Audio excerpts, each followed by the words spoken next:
For Creamer Media's Polity, I'm Sane Dhlamini, researcher and analyst. Professor Raymond Suttner joins me to discuss understanding freedom and our humanity.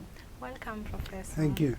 Is it not inappropriate, Raymond, to speak about the philosophy of freedom on the eve of elections? Yeah, you know, everyone is talking about elections, and they may think this is inappropriate, but you know, these are very boring elections. You have a situation, what I've referred to as choiceless democracy. You have a choice between an ANC that says it's governed for all these years, but in fact, that experience has in fact informed us that they can't be trusted. On the other hand, you have a DA that's not credible.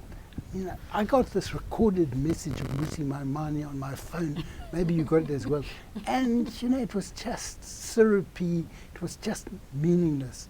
EFF, you know, they try to scare people as well as try to win people over.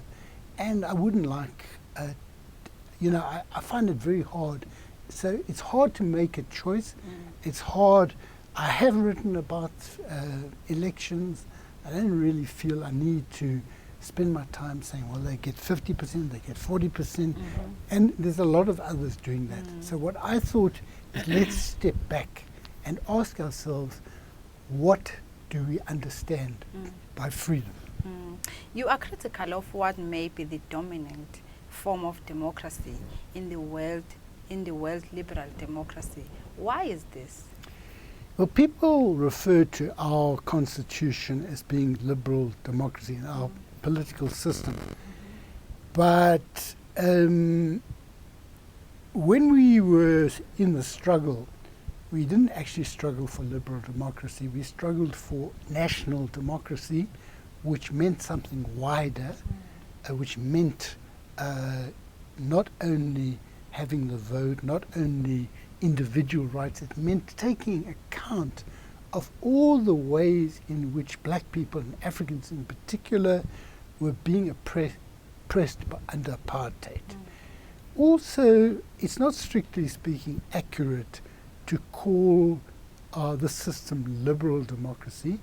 Representative democracy is a more neutral term, but it goes beyond that. Our constitution has a number of socio-economic rights, which I mentioned in my column: healthcare, housing, care of children, also the environment that children are entitled to, amongst other things.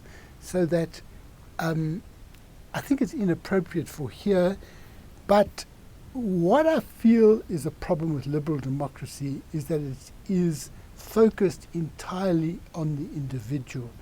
And in fact, you can't even form an opinion as an individual. You need to have access to resources, you need to be in communication with others, see a political party meeting, a number of these things. So those are the reasons why I'm critical of it.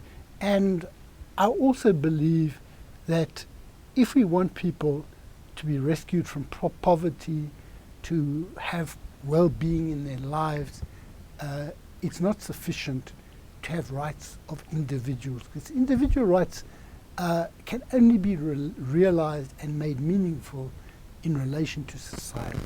When you now refer to national democratic revolution, is it not rather a cliche concept only taken seriously by the ruling party and its allies?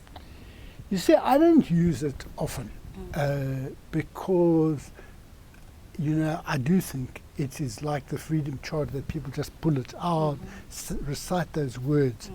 But I do think that we must be aware that people were not just oppressed as a class, as with the working class, that all classes of Africans and black people in general suffered under apartheid. So we have to address that, because many of those disabilities and oppressions continue today. Secondly, it must be democratic, and we need to examine what do we understand by the word democracy. What I argue in the article is it's not something that was realized once and for all in 1994. It can grow more and more over time.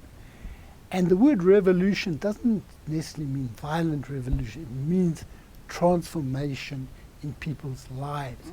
So I do not want to dismiss, even though it is a cliche in the way some people use it, I don't want to simply dismiss it because it contains meanings that I do think retain value. And lastly, why do you bring the understanding of what it means to be human in this discussion? What I'm arguing for is that the possibilities of freedom depend on scientific development. For example, there used to be famines 200 years ago and it was not possible to provide food. Now, 200 years later, we can provide scientifically what was not possible even 100 years ago. And the people who are the beneficiaries of this, who ought to have a better life in consequence, are human beings who have capacities that can be developed. I don't believe in this thing of human nature having fixed qualities. We have qualities that can change over time as we develop as human beings. It's possible you're born with some physical disability, that's a different thing.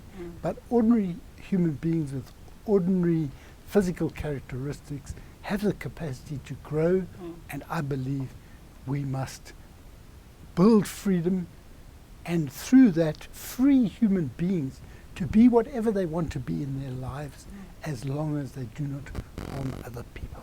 Thank you, Professor. Thank you.